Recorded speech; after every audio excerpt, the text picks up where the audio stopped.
Olu sasazwa ngqolo endaba eStudio 10 kundlungulo weSABC eAuckland Park eGauteng nazo eziphambili.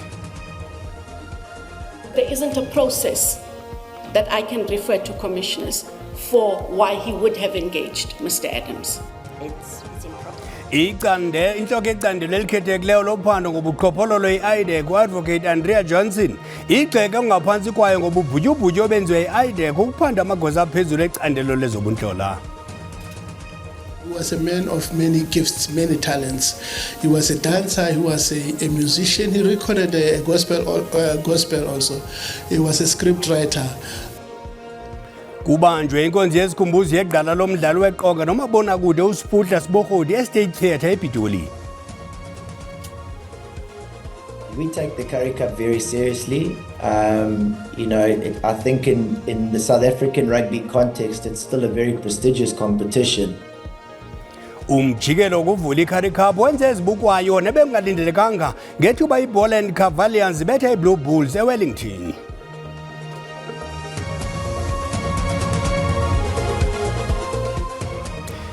Kamelano ndaba beljelo ndiyaphodisa mawethu ndingaphodisanga maseko mandikhawuleni warhuqa. Inhloko yecandelo elikhethekileyo lophando ngobuqhophololo iIDEC ngamafuphi uAdvocate Andrea Johnson igxeke ongaphansi kwayo ngobubhutyubhutyo obenziwe iIDEC ukuphanda amagosa aphezulu ecandelo lezobuntlalo. Ikomishoni kaMadlanga ifumanise ukuba uAdvocate Johnson wagunyazisa ukuphandwa kwamagosa aphezulu asibhozo ezobuntlalo nomsebenzi ngaphandle kweziseko zomthetho. Exexixwa ngemibuzo ikomishoni uAdvocate Johnson uthe umphandi ophezulu weIDEC uDaylin Perumal nguye owamnika lamagama izikhakhamela zecandelo lezobuntlalo. iIDEC yasekela uphando lwayo ngalamagosa kwisikhalazo esenziwa kuphela inkokheli National Coloured Congress nelilungu leParlamente uFidel Adams. Uhlake umbuzo ikomishoni ukuba kwenzeka kanjani ukuba uPerumal akhokhelise inqwelo phambi kwehashi athethe nengqina kungafanelekanga. We have to have a measure against which we measure and consider what you say Chief Perumal did, that he went and got a list of people who are not in the Section 27 before you made a decision to take the matter on. At the very least, it's a point of curiosity. Why would and how would he have gone and gotten these names if there was no decision yet at that point? Ubuziwe kananjalo ukuba uza kumthathela waphi ke ngoku amanyathelo uPerumal ngesenzo sakhe esabagwenxa nesakhokhelela ekubeni kuphandwe lamagosa ngaphandle komhlathi uSection 27. In terms of the process we followed, and after he engaged with Mr. Adams, because I don't have the direct knowledge of why and if he engaged with Mr. Adams, I do rely on Advocate Ramsamy. There isn't a process for that action. Please say that again. I said there isn't a process that I can refer to commissioners for why he would have engaged Mr. Adams. Ephele emqaleni uvumile kananjalo Advocate Johnson ukuba kwicandelo lakhe kukaninzi abaphandi beqhuba uphando ingekho imigaqo ebakhokhelayo. Uxokoviswa kwakhe ngemibuzo kuyaqhuba. Ubebhala kwindaba zeSABC Dinkundimphiwe Gift Nongqotho. Umphathi wentsebenziswano nobudlelwane ehlabathi umnumzana Ronald Lamula uthi uMzantsi Afrika neGhana bavumelene ukuba ingxoxo eqhubayo malunga nemiba yokufuduka kwabemi bamazwe ngaphandle ayizobuchaphazela ubudlelwane obuhleli ixesha elide phakathi kwalamazwe amabini. Oku kuthethe kule veki ngethuba kutyelelo lwaseburhulumenteni eGhana ukuthethathethana nomongameli John Dramani Mahama waseGhana ngemicimbi ephathelene nokufuduka kwabantu. Ethetha nejelo leSABC ecaleni kwingqungquthela yasebusika ebibanjwe ngumbutho wesisa eRhalema Motlanthe Foundation eSandton, umphathiswa uthe uyavumelana nomongameli waseGhana uMahama kwelokuba onke amazwe lizwekazi laseAfrika kufuneka nyanzelise imithetho yezokufuduka kwaye inkqubo yokufuduka kufuneka iqhutywe ngokuhambelana nemithetho. We have agreed with Ghana and President Mahama in particular that this matter will not impact South Africa-Ghana binational relations. and that engagement in relations to the bilateral relations will continue. Ulamula ukwagxininise ukuba uMzantsi Afrika iseyeyona ndawo eqhuba kakuhle kwezoqoqosho, nto leyo eyenza eli ibe lilizwe liphambili elitsala umdla kubafuduki. And as you are aware, South Africa being one of the highest receiving countries in the continent, number one, followed by Egypt and Ivory Coast. So this is an issue that will have to be discussed, issues of economic growth, job creation across the continent. They are concerned about private citizens enforcing the law, that it is now left to ordinary people. And we have said, no, that is not South African law. Umphathiswa ukwahlabene khwelo kubemi beli abathathela umthetho ezandleni kambe abanye bezenza amagosa ezofuduko ngokunyanzelisa bembamazwa ngaphandle ukuba baveze inkcukacha zabo esidlangalaleni. Kusweleke abantu abane kungquzulwano lweeteksi ezimbini kunye nezigadla kuhola wendlela N4 phakathi kweNelspruit kunye neNgondwana eMpumalanga. Ingxelo zithi enye yeeteksi kunye nezigadla bezisikise eRhawutini isuka eMozambique ngelixa izigadla sibetheke kwitrailer ebirhuqwa iteksi. Kuvakala ukuba izigadla siye saphuma endleleni yaze ke iteksi yesibini yayontlitheka kwisigadla eso kwaze kwaqhambuka umlilo. Lengozi esube imiphefumulo emine yenzeke ngelixa kungquzulana iteksi ezimbini kunye nesigadla. Omnye osinde kule ngozi nobekhwele kwenye yeziteksi uthi babone iteksi yesibini intlitheka yaze yavutha. Wabuya washaya itroli yaphuma estradini yawela le esikheleni esigodini. Manje imoto wethu uyaphuma estradini ushama round manje wayahamba straight udriver wayalwa wawupusha kakhulu wawupusha umoto wawupusha manje sigcine sinyime. Kuqhutywa uphando ngalentlekele. 4 people lost their lives. 3 of the deceased were occupants in one of the minibus taxis that caught fire, while the 4th person's body was found on the road. It is not clear from which vehicle he was coming from. Abaqhubi bamemelelwe ukuba baqhube ngobunono njengokuba kusacocwa kule ndlela.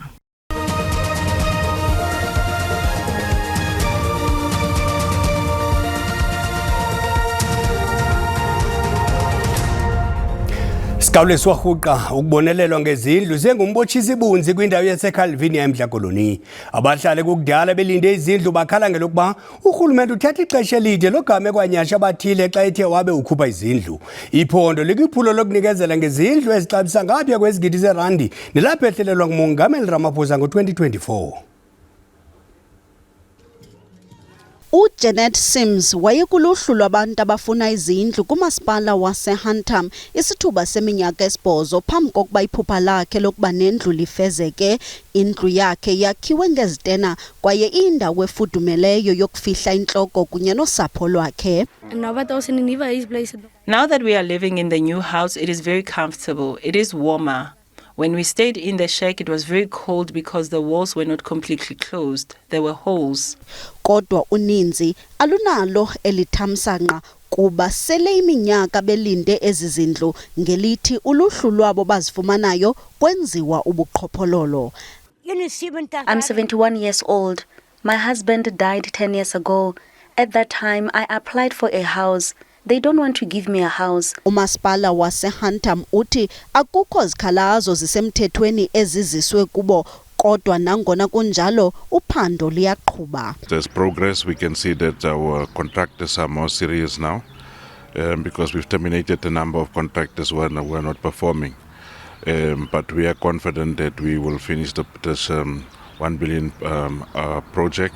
Umasipala waseHantam wabelwa iunit ezingama270 ephulo lokwakhiwa kwezindlu nekwaliphulo elixabisa izigidi ngezigidi zerandi kwaye uninzi lusenethemba lokuxhamla kwezi zindlu zikweliphulo.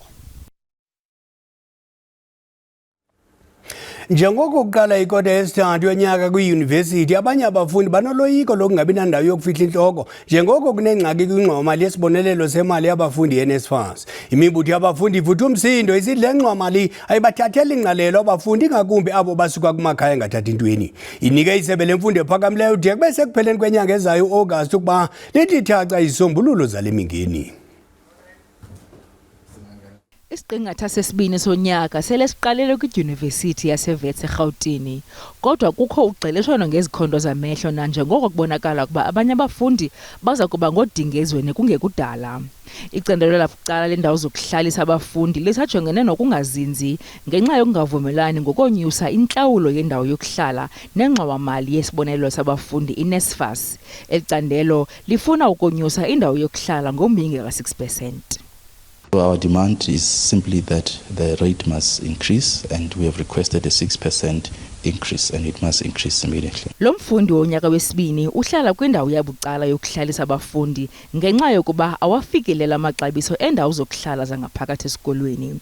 I think around April, my account got investigated for some reason, even though there wasn't any formal communication made to me, and that has made it really difficult with my accommodation because I pay over 6,000 rand.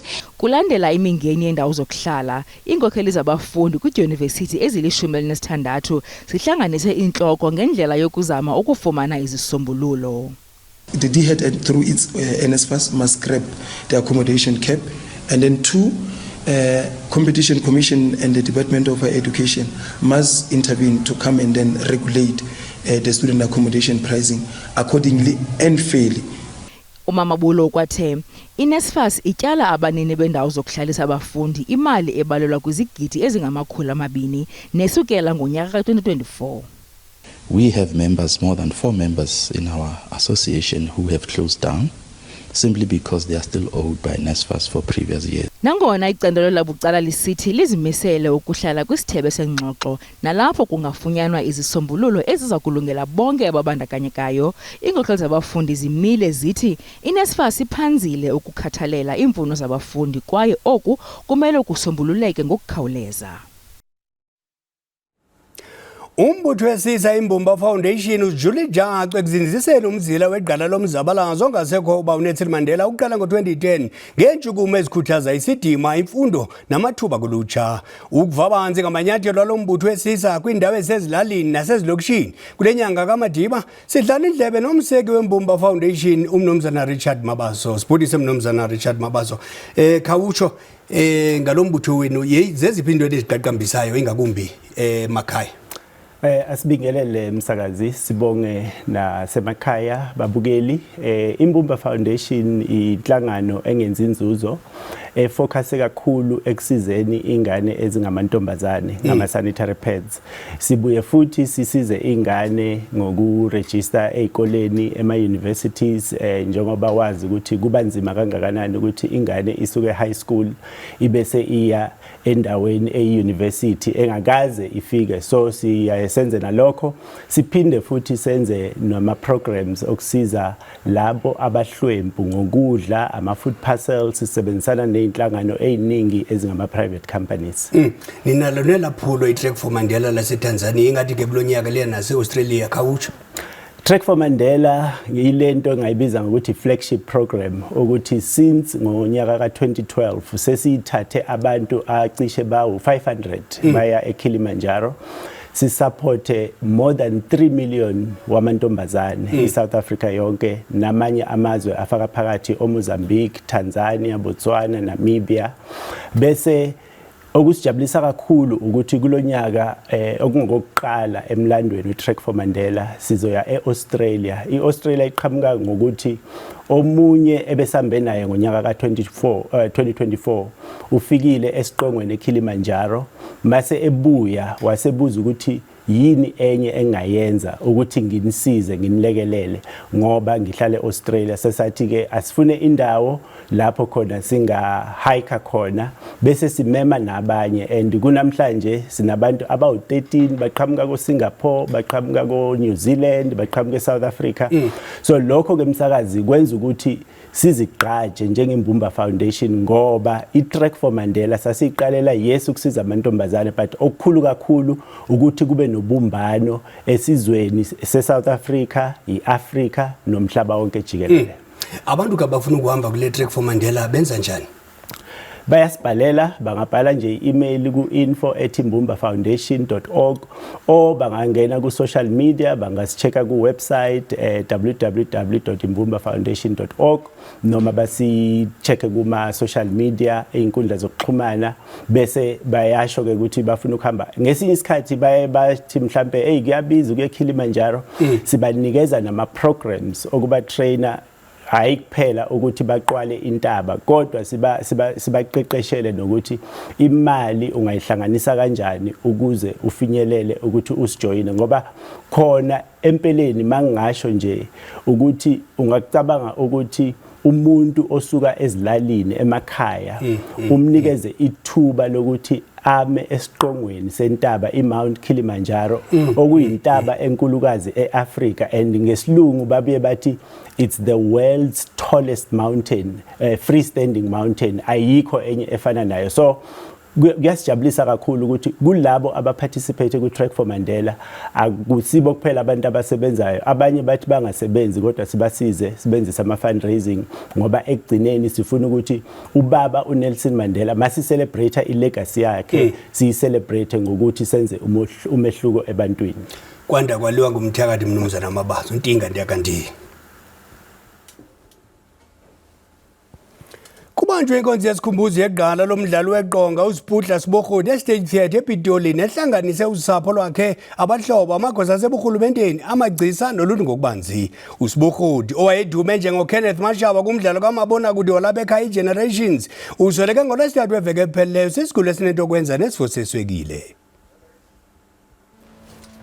la chukumisa umbono Mxesibe de lakhabibhekile kwiminyaka engama-63 iqala lemidlalo nemiboniso yeqonga nelathi ndi ngobungqwayi balo kumboniso bhanyabhanya we-SABC1 iGenerations njengoKenneth Mashaba ambeke kwinkonzo yakhe yesikhumbuzo inkungu nelanga ityhile ubala imfundiso namava walenkqubo buchopho yegcisa eshiya umzila kumabona kude koyizo Soul City nakwekungasasi zibala inkqubo.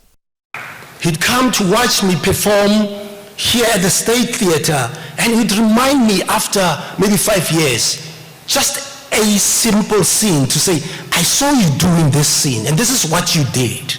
And this is something that cannot just go away from me.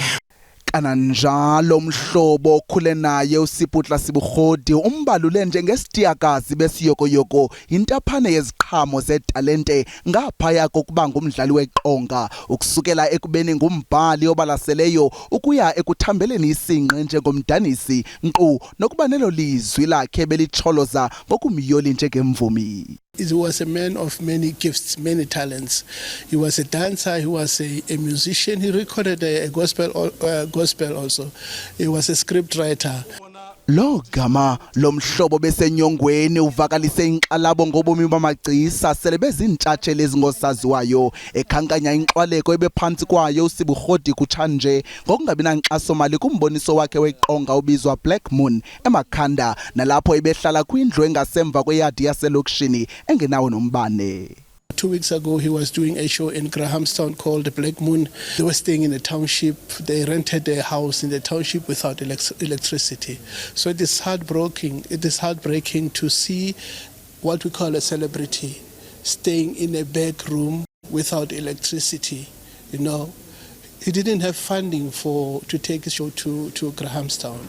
Ukanti ke noqanje imbasa namawonga wathi wajize ngawo uSibhudla Sibohodi eshiya umzila weqala kwabanye oko kushiya isigqurhu sokuba kode kube nini italente ziqhwatyelwa izandla kweli loMzantsi Afrika ze kuthi yakuhamba iminyaka yazo zityekezwe ngamagunya namathuba akwezobugcisa ndimlo Lilitha Ntsundwani kwindaba zeSABC.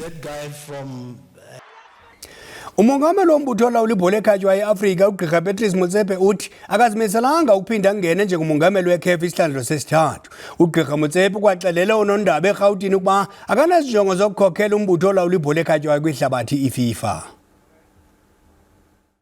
Mnumzana Motsepe owangena kwesokongamela iCAF ngo-2021 uyithathe ibhola eAfrika wayinyusela ngasentla yayingenamali iCAF kodwa ngoku yenza inzuzo e150 yezigidi zasedola zaseMelika ngenxa yesakhono sika Mutsipe sokutsala abatyali izimali.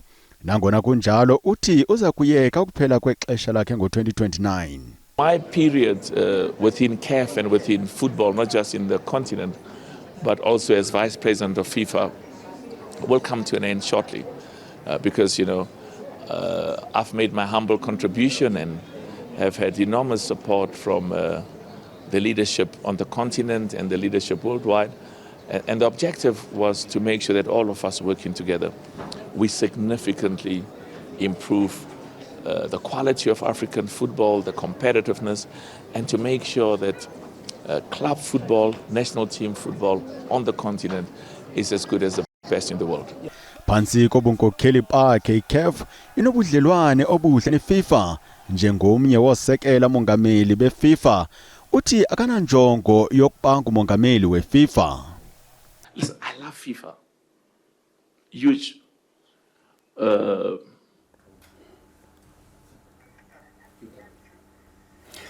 Umbengo mde uyawucima umlilo eziphelile zasemini nje masikhongozele ezesiswati ngecala emva kwesihlanu emalanga ukuze uMabhayi asiphakele ezinkulu ngensimbi yesixhenxe ngorhatya makube chusibele.